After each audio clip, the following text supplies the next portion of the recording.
It didn't begin in a marble palace or on a bloody battlefield, but on the banks of a quiet river.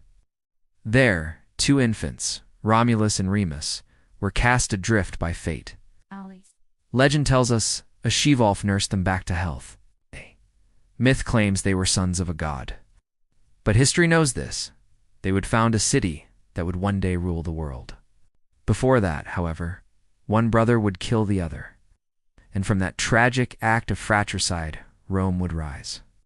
But no one could have imagined just how far it would fall. After centuries under kings, the Roman people had enough. In 509 BCE, they overthrew their tyrant and forged a new path, a republic. Power was meant for the people, but senators, nobles, and generals all wrestled for control.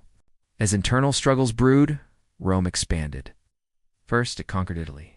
Then it set its sights on the seas, which brought it into conflict with Carthage. 3 brutal Punic wars soaked the Mediterranean in blood. The Carthaginian general, Hannibal, even crossed the Alps with elephants, striking fear into the heart of Roman legions. But Rome didn't just win. It annihilated its enemy, salting the earth of Carthage so nothing would ever grow again. The true threat, however, was already growing within Rome itself. As Rome's wealth grew, its soul withered. Corruption was rampant. Generals turned their legions into private armies. Then came Julius Caesar, brilliant, ambitious, and utterly dangerous. In 49 BCE, he crossed the Rubicon River, defying the Senate with the immortal words, "The die is cast."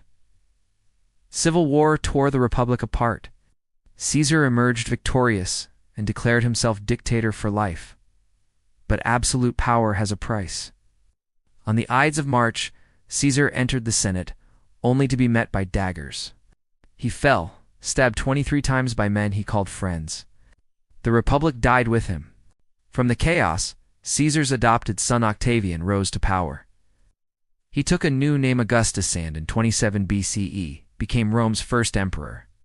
The Republic was gone, but in its place, the Pax Romana began 200 years of unprecedented peace and prosperity. The empire stretched from Britain to Egypt. Yet behind the gleaming marble, the foundations were cracking. Some emperors brought glory, others nightmares. Nero famously fiddled while Rome burned. Caligula appointed his horse as a senator. The empire spiraled into chaos, with dozens of emperors assassinated in just 50 years.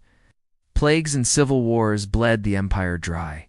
In a desperate attempt to save it, Emperor Diocletian split the empire into East and West.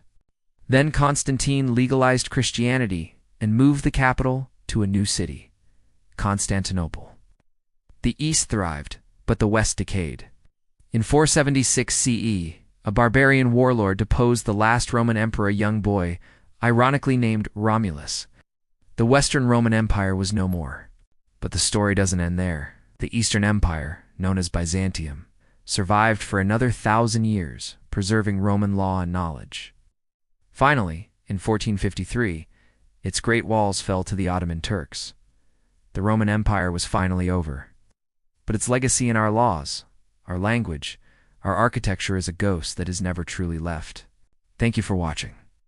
If you enjoyed this journey through history, please like, subscribe, and follow for more stories like this.